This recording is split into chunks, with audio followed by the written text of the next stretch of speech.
Welcome to the Coffee with Karen podcast, a weekly chat show discussing everything from holistic health to current affairs from a mental, physical and spiritual perspective. Get your weekly cup of positivity with a sprinkling of woo-woo.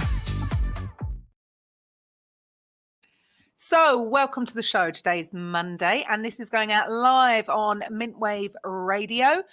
If you do have the Alexa skill already set up, you can just ask Alexa. If you want the skill, just go to the website above, mintwave-radio.com. And if this is via podcast, you can also, from the same website, download the app for Apple and Android for Podbean and see our complete weekly schedule of all the show hosts. Feel free to subscribe to any that take your fancy or leave a comment. Now, today's episode is 178. I can't believe that we're here.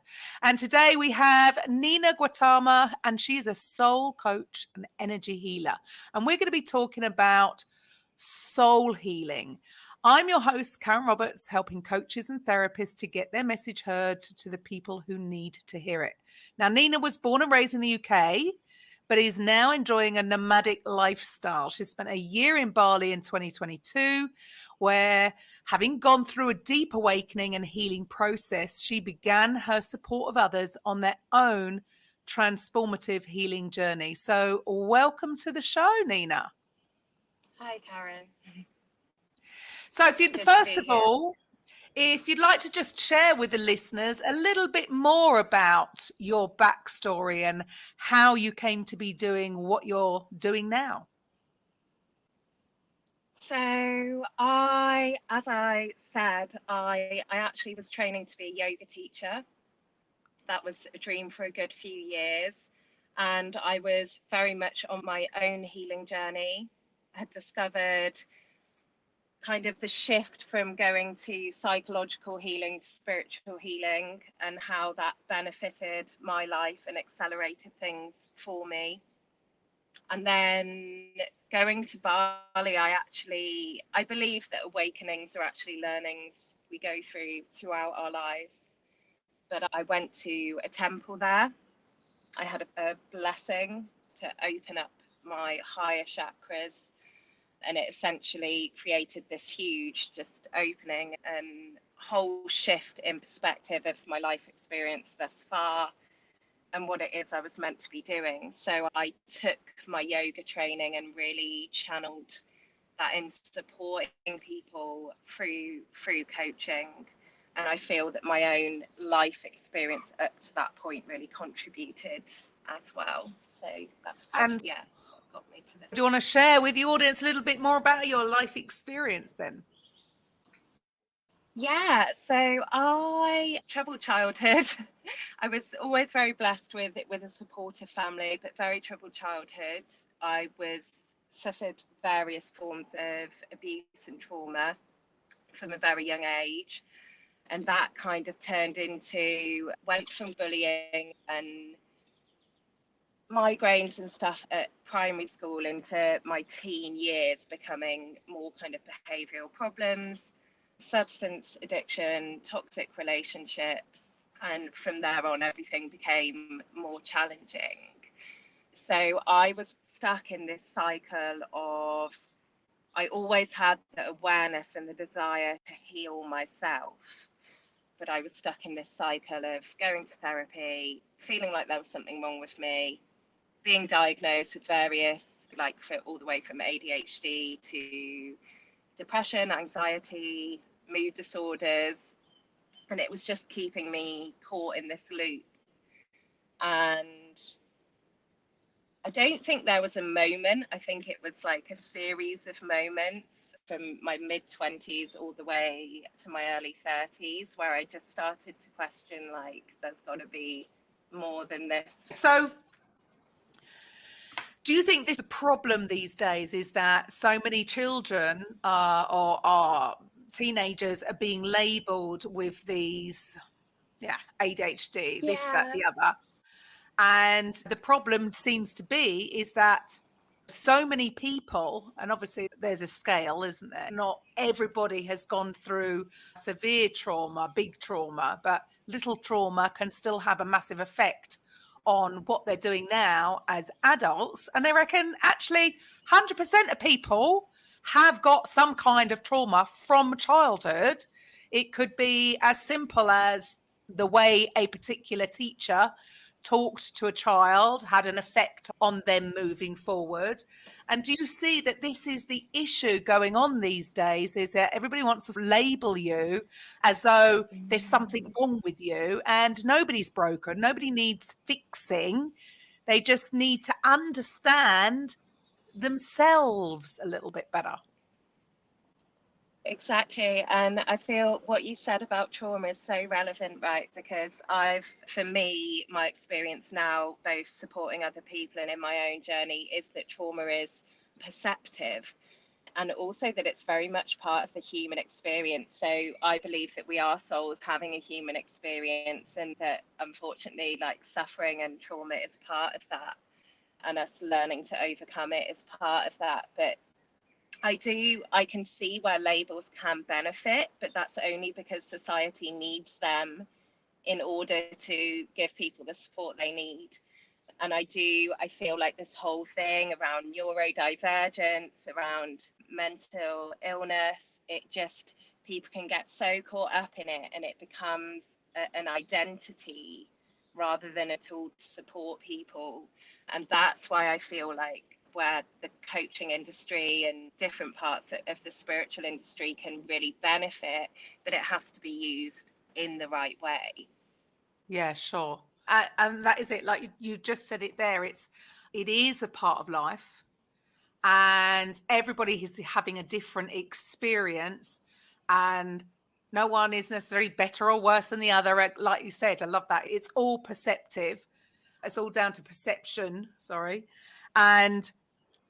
But it is all about overcoming. So my concern is it's a good way that people are more aware that if somebody has got XYZ, then they would benefit from being dealt with in a certain way. Or maybe you don't put that person on a spot in the middle of a meeting because you're not going to get the best answer out of them. You might need to give them the issue, give them the problem, allow them to have time to then come back with a solution. There are different ways. We're just all different, aren't we?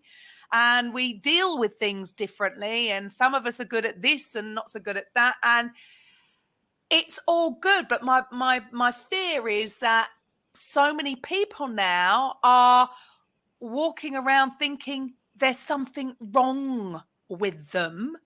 And no, it's just that we're all different. Yeah.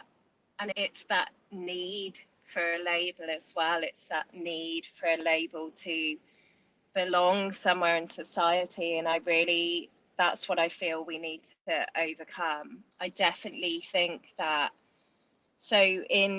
what I see in my own journey, in my clients' journey, ultimately is that progression from victim of trauma or said label to survivor of trauma and said label to not even being a survivor. Because when this is the other thing, the survivor, I believe, like, they can all serve at some point, and being a survivor definitely served me at one point more than being a victim did. But if I'd stayed there, I always would have been a survivor.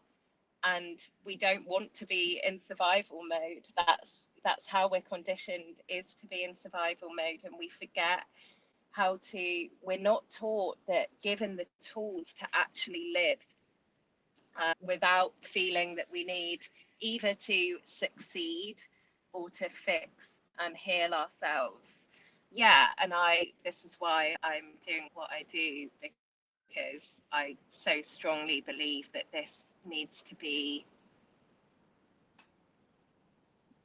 that there's a shift happening that has to be supported to go in the right direction, away from these labels. Right.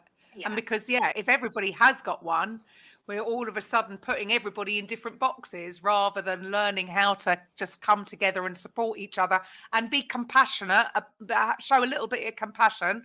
That person might need a little bit of or maybe things explained slightly differently than that person. So do you think it's really about building awareness for all Because there's probably lots of people that haven't even been diagnosed. They don't even know which box they're sitting in, and they're just trying to get through life actually in survival mode.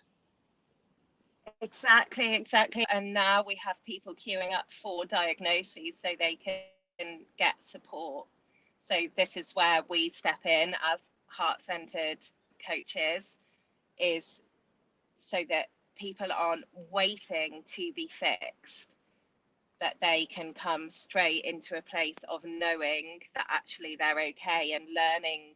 I call it turning our weaknesses, that we were all born with these perceived weaknesses or things we were told were weaknesses, and turning them into our superpowers, things that we can actually utilize, because every defect has a purpose somewhere in our lives, and it's really just allowing that shift to happen, for things to change for us internally and then externally immediately, rather than always searching for the diagnosis, for the label. And what it is, the seeking for a place to belong. Because if we don't belong with the people that are succeeding and in a career or in a way of their studies, then we're looking for somewhere else to belong. And rather than doing that, to really embrace what we have and roll with it and attract in our tribe, so to speak, through that. Just owning it. It's okay. This is the Exactly, beauty. We're all different. exactly. We're all different. We're all different. So what is it that you do? How do you help people, and who are you helping? It's this is always a tough question for me, because certainly in terms of the types of people that have come to me, every time I've tried to like create an avatar, so to speak, it just hasn't happened. I've had every age range from all backgrounds. But yeah, I feel like what I'm essentially here to do is I went through 10 years of different types of psychotherapy and feeling like I needed fixing. And then I went through a very strong spiritual awakening without the support I needed through that. And certainly what I've been doing more and more is people have been coming to me because they are experiencing life differently, or that they're realizing that they're more sensitive to supernatural things happening, or they're feeling energy shift inside and around them. They're noticing shifts in their lives, and they're just not, we're not, again, in this society, we're not prepared on how to manage that. So this is part of what I'm doing, is just grounding people in their awakening, and in ultimately in the release of these labels, and in the release of their trauma, and in the release of this need to identify with problems in order to be seen and supported. And I do that through completely intuitively. So essentially, I tune in with someone's energy and I'm getting messages from their higher self. So is that like their Reiki? energy. So this is energy healing. Is this energy healing? Are you Yeah, so talking about it Reiki? often goes into healing, but it can just be complete, like, straightforward guidance as well. I guess it's a little like a psychic reading or a tarot reading would be, but I actually keep it as woo-woo as it needs to be, which isn't very. And I just we tune in, depending on someone's beliefs. They might want to tune in with their version of a higher power, but we tune in together, and normally it's just tuning into their soul, to their core energy. And it's okay, where do we want to go with the session today? And from there, if it's guidance that wants to come through, that comes through. If it wants to go into chakra work and energy healing, that's what comes through. And it's really specific. And what I love about it, and what I love about this ability, is that it's not me giving advice from a perceived higher place or a perceived place of being further along.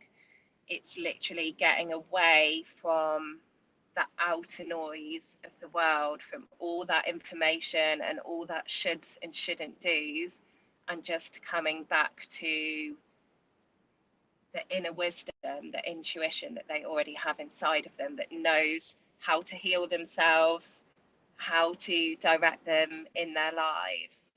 And I basically channel, that's how I work. Because do you think the problem is that we've been conditioned to not trust our intuition? We've been conditioned to give our power away to an external perceived authoritarian person, somebody in authority that is outside of ourselves. We have been conditioned to listen to them and listen to them. Go to see that person in a white coat and they're going to tell you what's wrong with you. Whereas when we actually do connect with us, we know, our body knows, right? I mean, you call it soul healing, but the soul doesn't need healing, does it? The soul is perfect. It's us getting in our way, isn't it? Actually, the soul, it's less of, sometimes the soul does need healing. This is going into the woo-woo now. So this is how deep it can go, is into past life regression stuff, in the idea that our soul has journeyed. But in a more literal terms, in what we've been talking about, when the idea is that when we experience trauma, part of our soul either kind of goes to sleep or leaves the body. So some of what I do is retrieval and bringing it back together, but it's not really any different to inner child healing, for example. But it's really just doing it on a deeper level. But going back to what you were saying, yes, the idea is that at our core, we are all already whole, complete, loved, perfect, in the eyes of our higher selves, our souls, and in the eyes of a higher power, a bigger force. And yeah, like what you were saying about needing to go somewhere, that's, as amazing as social media is, it's what has brought us here now. It's also, we're just being bombarded constantly by information. So the basic thing that I'm saying to people is, if you want to get away from that noise and just have a chance to listen to yourself, and initially when I'm working with someone, that could just be coming directly from me, but I do not want to fix people. I am a healer, but I'm not here to just give people a quick fix and they go away and then they need me again and come back. It's really teaching people their ideal modality of how to just stop and listen and drop in and get away from that outside noise. And it's about trusting ourselves. We've been taught not to trust ourselves and to fear our own judgment, essentially, of a situation, rather than to trust it. 100%, because if people are really honest with themselves, they know when something's not right. If you really tune into your own body. But yes, we are distracted. Well, we're constantly distracted. You said about, yes, because of social media, it's just information overload. So we're not hearing that little voice inside us, are we? We're just being bombarded completely. The best thing I ever did was get rid of a TV. I haven't had one for 2.5 years. It was the best thing I've ever done.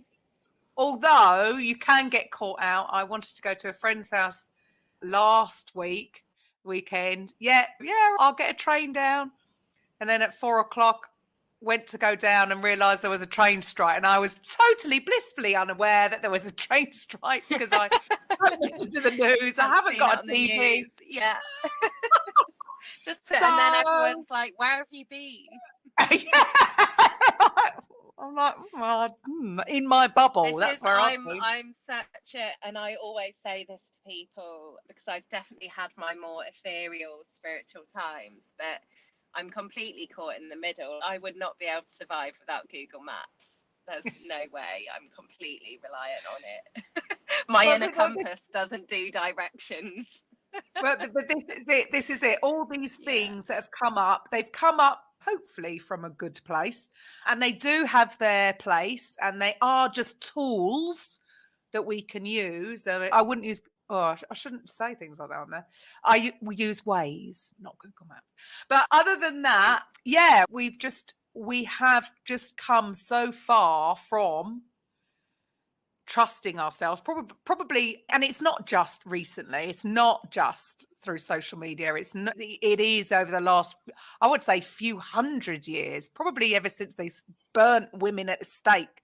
We've come away from that, probably again through fear of being burnt, because we have just become so detached from the earth, from understanding the healing power of herbs, and not trusting ourselves to heal ourselves. Because yeah, I totally agree with you, our bodies can heal itself when put in the correct environment. But the problem being is, in this modern day, we'd never seem to be in the correct environment, because there's so much stress. People are under way too much stress, and that on top of, never have we been so well fed but so undernourished.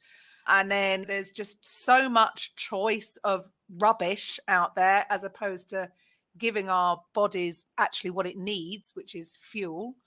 And then overloading with toxins. We just seem to be living in such a state that if you're not careful, we're really putting our bodies in the worst possible state, and then expecting to go to an external power to be given a pill to fix it all, as if exactly. It's such a cycle. And what's happening now, of course, is that there's 100 million different ways to fix it.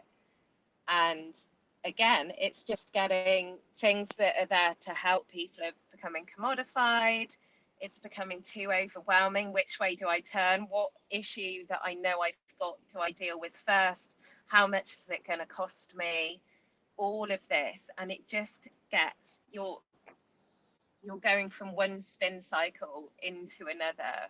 Yeah. And when people ask me how I got out of it, I have to practice daily to come back to myself, and that's it. It doesn't have to be something difficult, but you have to have daily practice. Because I'm doing what I do, I'm still on social media every day, I'm still consuming, but it's just becoming really selective with what we consume, what information we consume, what books we decide to read. Even, it's not just like it's technology, it's like you said, pollution and toxins are in everything. So it's like really being selective on our consumption. Yeah. And doing that from a place of inner knowing.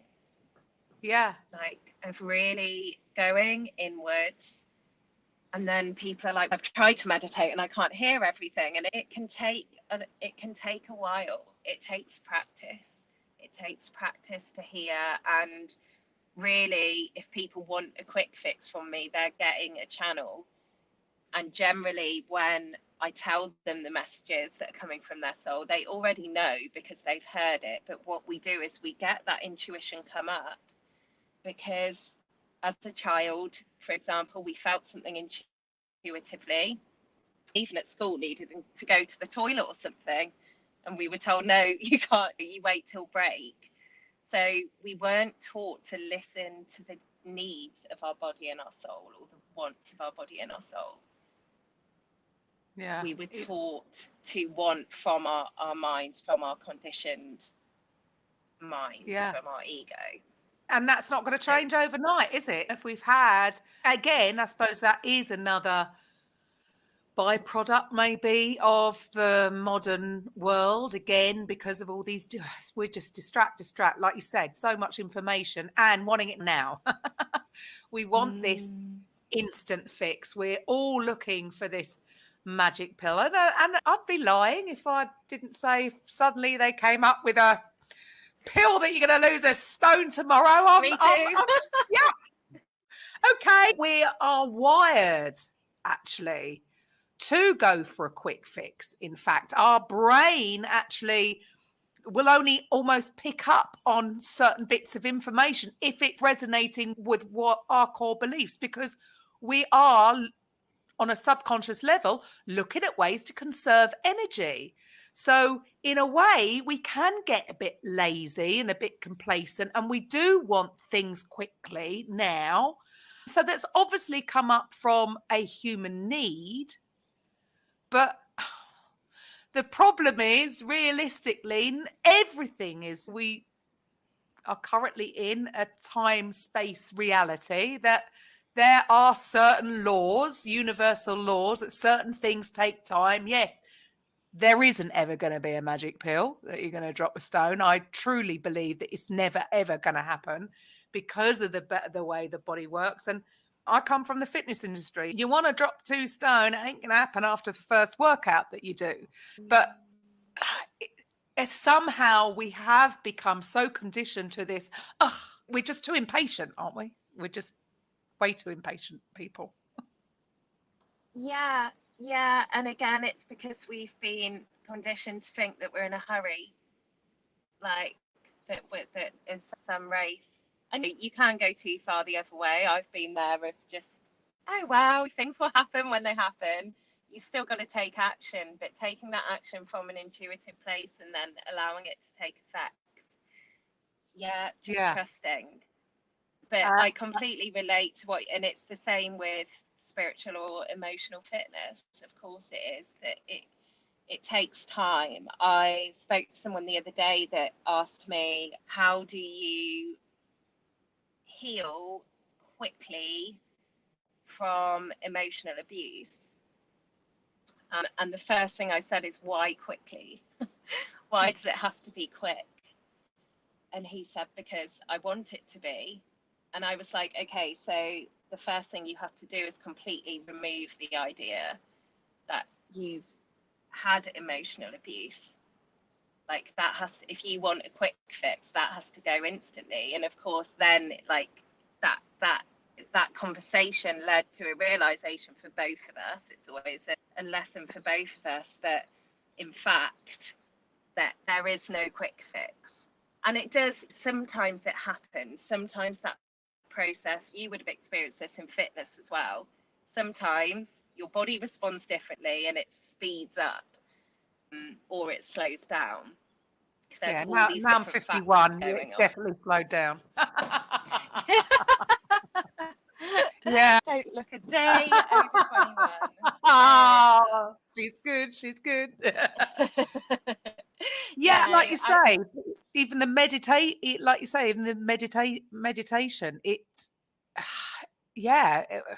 there's no way I could have meditated like I do now, say 20 years ago. I wouldn't have been able to do it.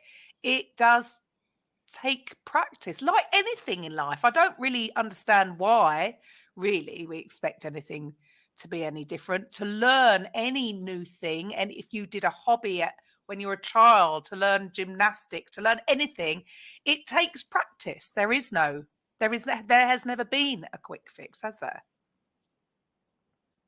No, although what this keeps bringing me to is, if you observe cultures that maybe are more back to their roots, things like movement, for example, are done very naturally. Movement, eating well, like a lot of people go back to when we were cavemen and we're not. But we never would have had to think about getting in our daily workouts and eating well, and because we would have just done everything intuitively. So that's like the ideal. Like you said, it does take practice, but the ideal is to come back to a place of asking yourself rather than seeking elsewhere. And it's not to never receive outside advice or support, because some people have wisdom that they can share with us without us having to figure it out ourselves. But it's more being guided there from an inner place, rather than this idea of I need to lose weight, I need to heal. If we feel that we need to heal completely, we are going to spend our life doing deep dive, painful work on ourselves. And who wants to do that? You need, who wants to, I was in that loop of constant healing. and now I just allow it to come and go. But this is the other thing, one of the roots, my own coach at the moment calls himself the light-hearted coach, and I went for him because I was like, I love all my deep soul searching work, but I need that lightness. And me and my clients always end our calls with laughter, however deep we've gone, because one of the main forms of healing is living. Like, one of the most effective forms of healing is just to live, and to do it from a place of love for ourselves rather than a place of letting our hair down and all self-care going out the window, but to really live. So how important really is, when we talk about healing, and so many people I've spoke to say that, yes, it's going to be painful. And I suppose my question is, it really necessary to go there? If somebody's, I get it that things can happen in your past that you might want to forget. And I get that it can be affecting you on an unconscious level. But is it really necessary to go in and to really feel those negative feelings? Can you be healed without having to do that?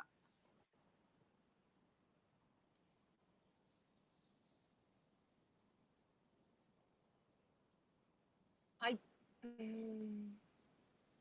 got to think about this one.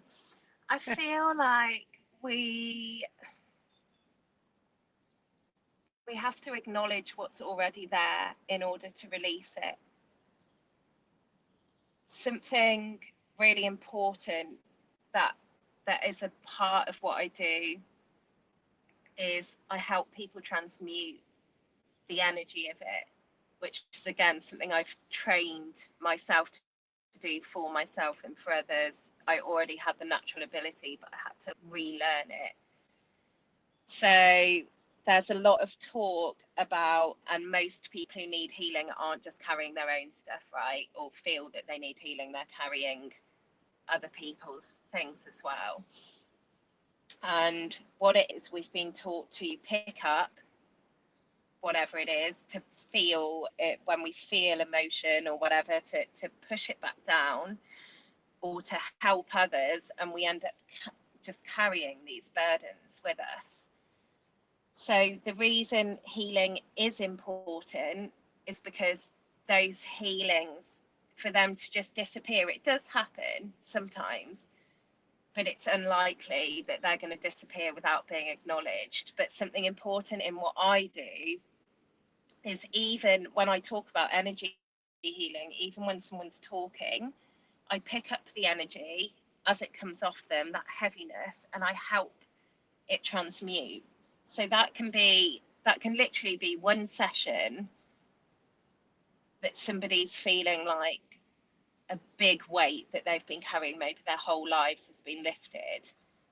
And that's what I experienced in my first coaching session, that I had, that this trauma that I'd spent years and years working through could just be, with a little help from the right person, could really, it's less about getting rid of it and more transforming it into power, like power to use in your day-to-day life.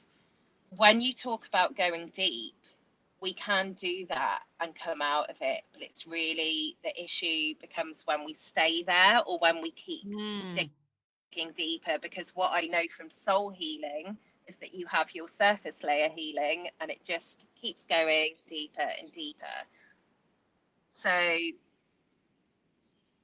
don't know if that answers your question. So I get it on a sort of conscious level. Okay, you've got to release it. But I suppose that has always been, again, how healthy is it on dwelling on the issue as opposed to then turning your attention to what it is you want, or is it going to keep biting you in the butt if you don't actually clear it?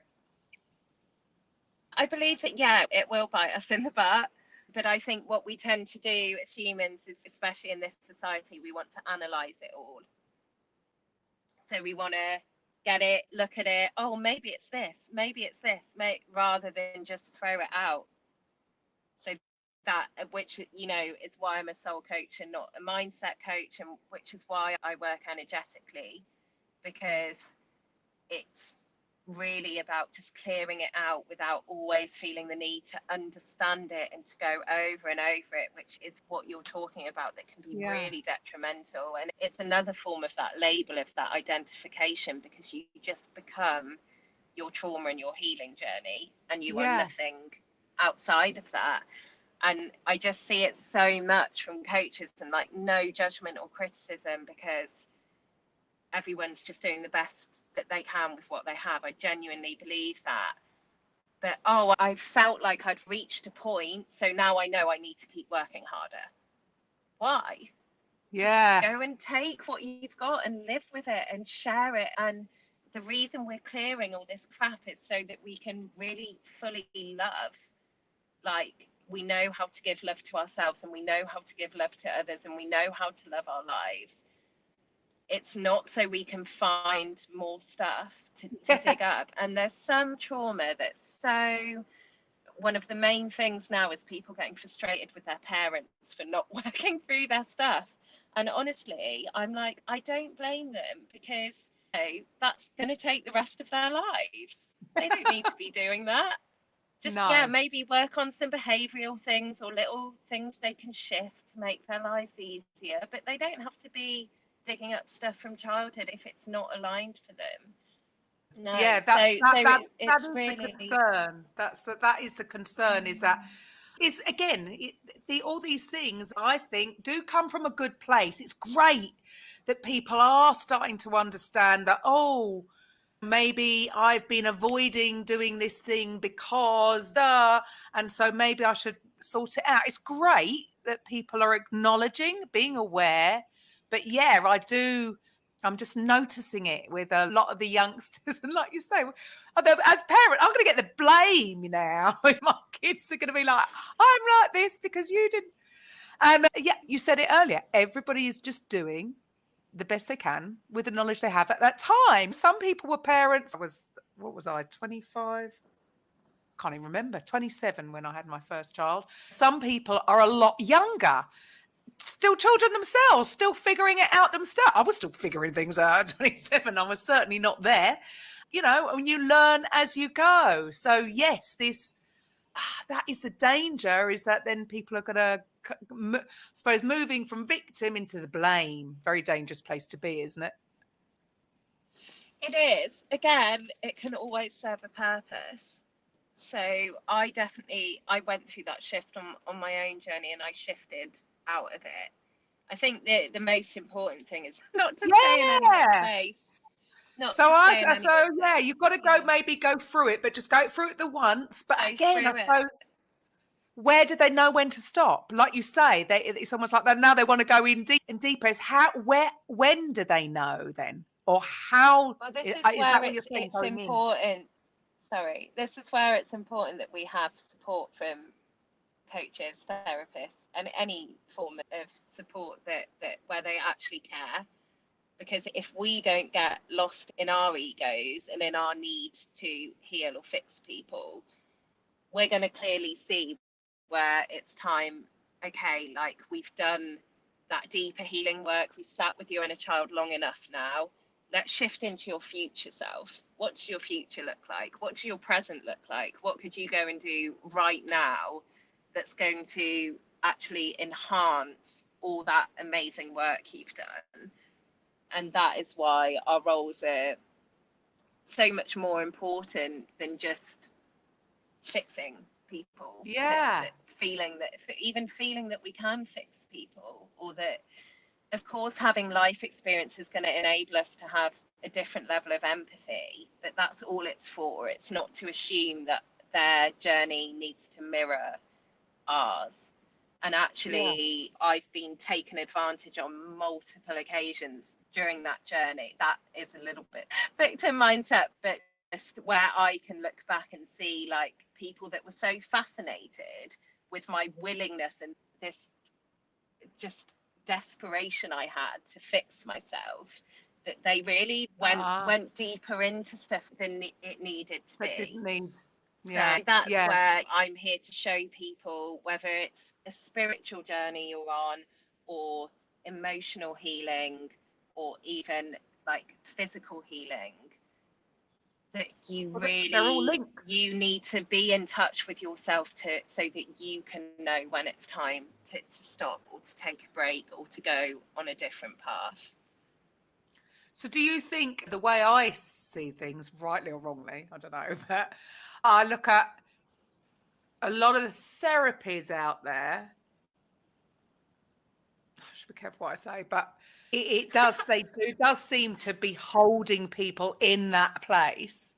Whereas, okay, so you're coaching people, that's a bit more future focused. Is it? So it's deal with what's gone on, but now actually move forward. So you're moving them through on their journey to transform. The idea of coaching is to enable people to hear themselves. It always has been that, and it was always supposed to be different to therapy. But again, without slating the industry, because I've benefited from it enormously, so And have courses. many people I know.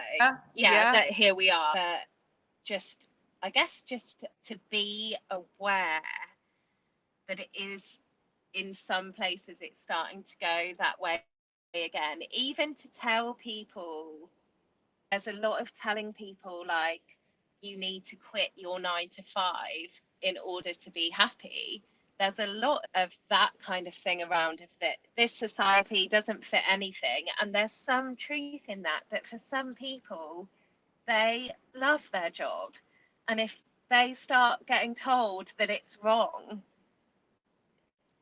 then it's going to confuse them. Do you know what I mean? 100%. Really, Going back to what we started on, as the fact that we are all different.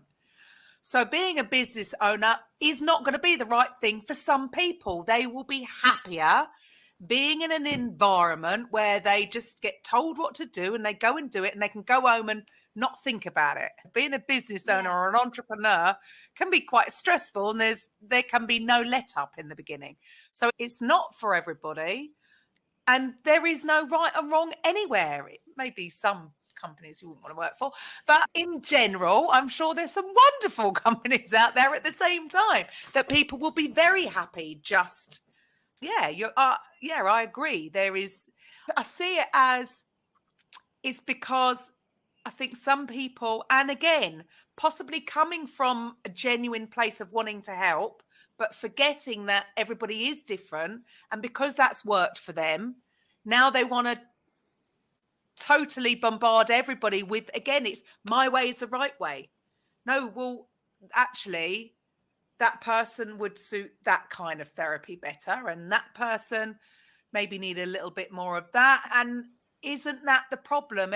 We've got a little bit, there is, like you said very early on, there is so much out there now.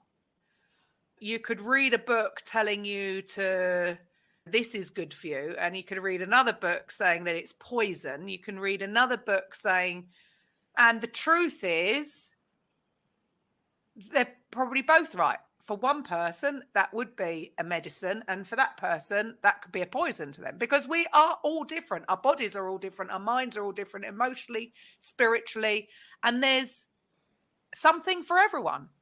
And you've got to find what resonates with you. And I suppose that goes back to your whole way of working, the fact that you've got to listen, and your inner soul knows what's best for you. So you will resonate what is the right thing for you.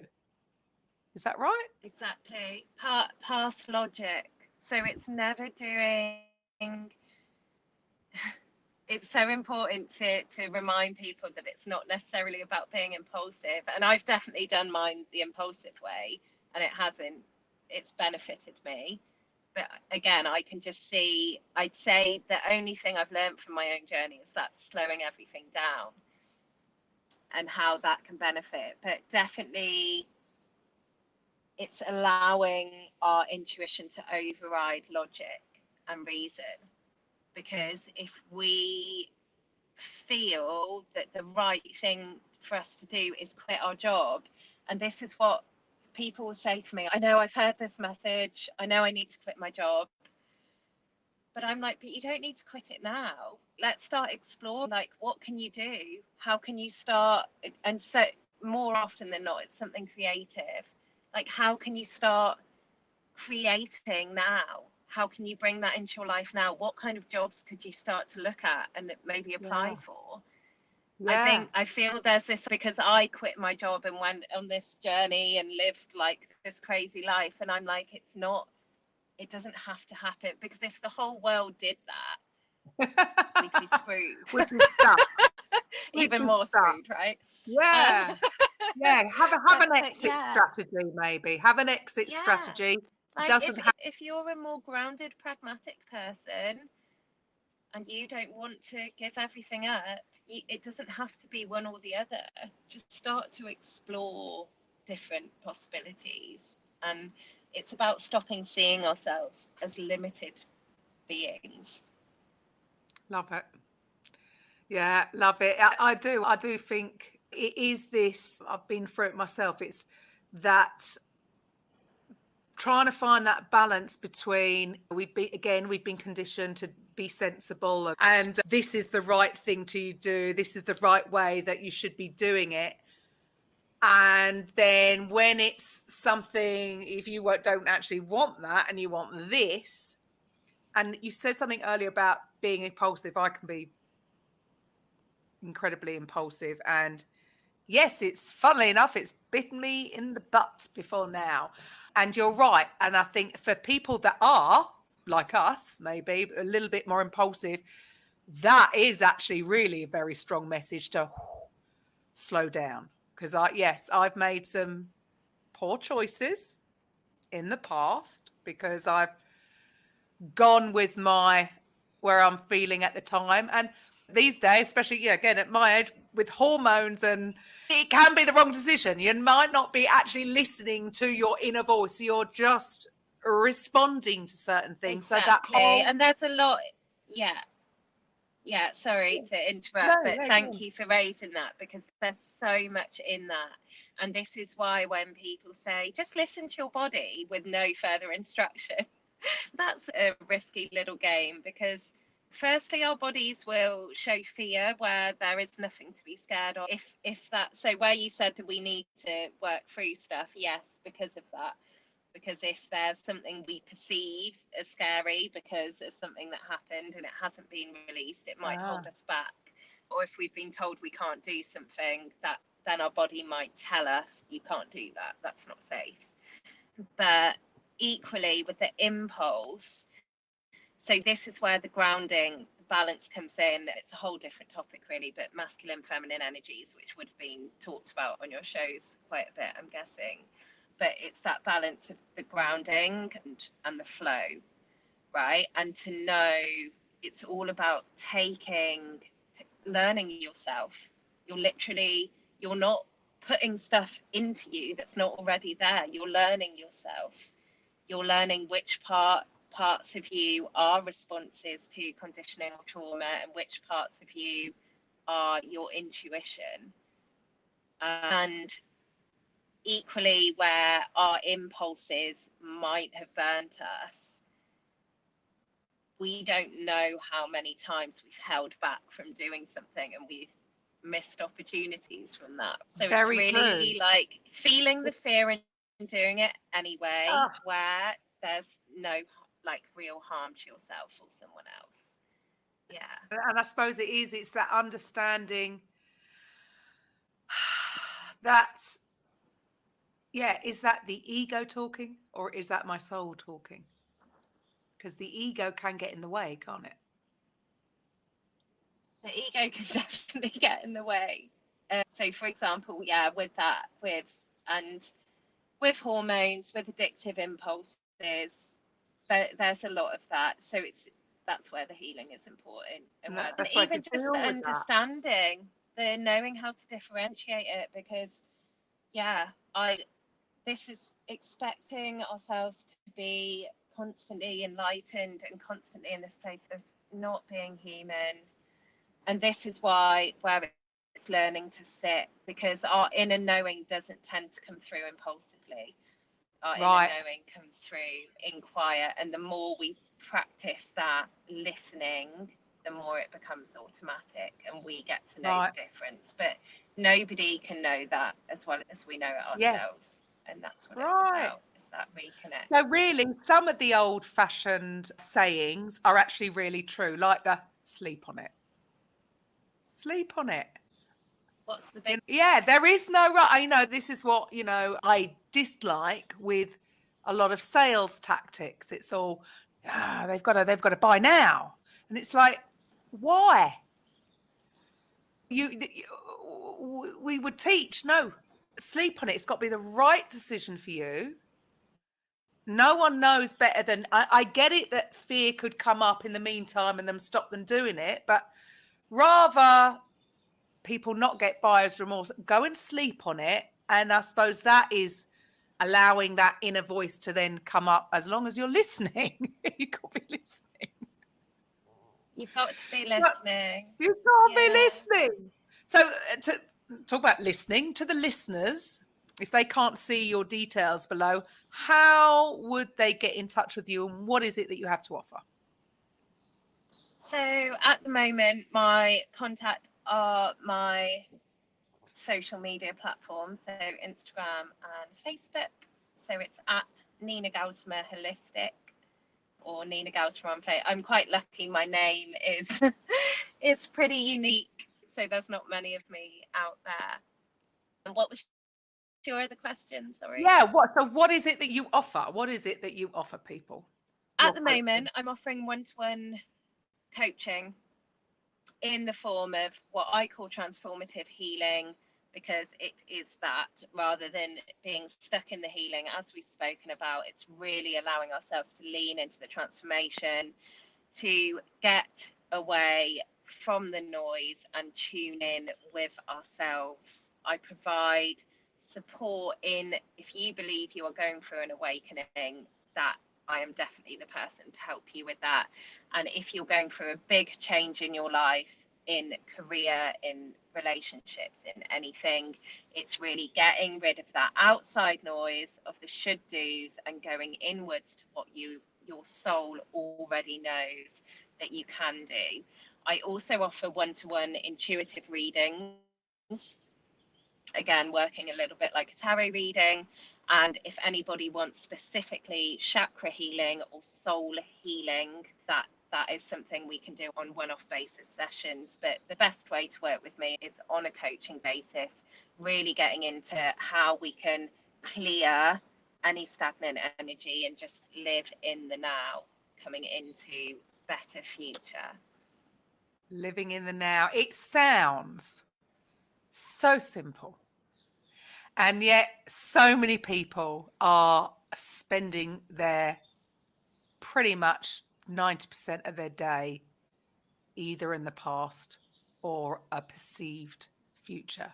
It's crazy. Seeking solutions. Yeah.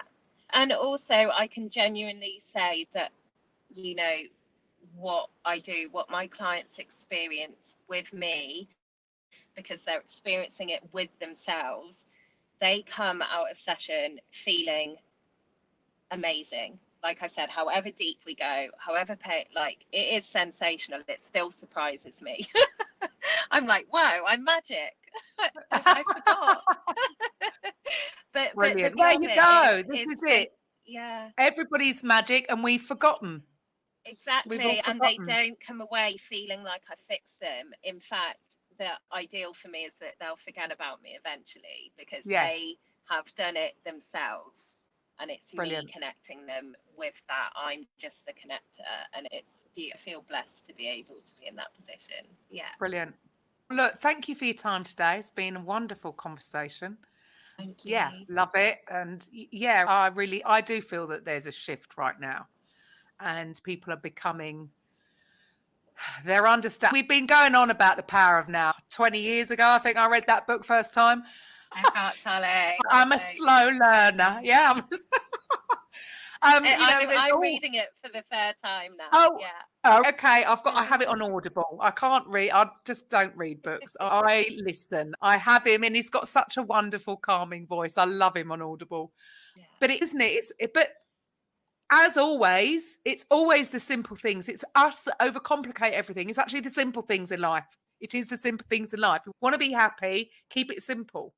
Thank you for your time today, Nina. It's been lovely chatting to you. And to the rest of the listeners, I'll be back tomorrow with a coffee with Karen. Bye for now. Thanks, Karen. Bye. Coffee with Karen podcast, a weekly chat show discussing everything from holistic health to current affairs from a mental, physical and spiritual perspective. Get your weekly cup of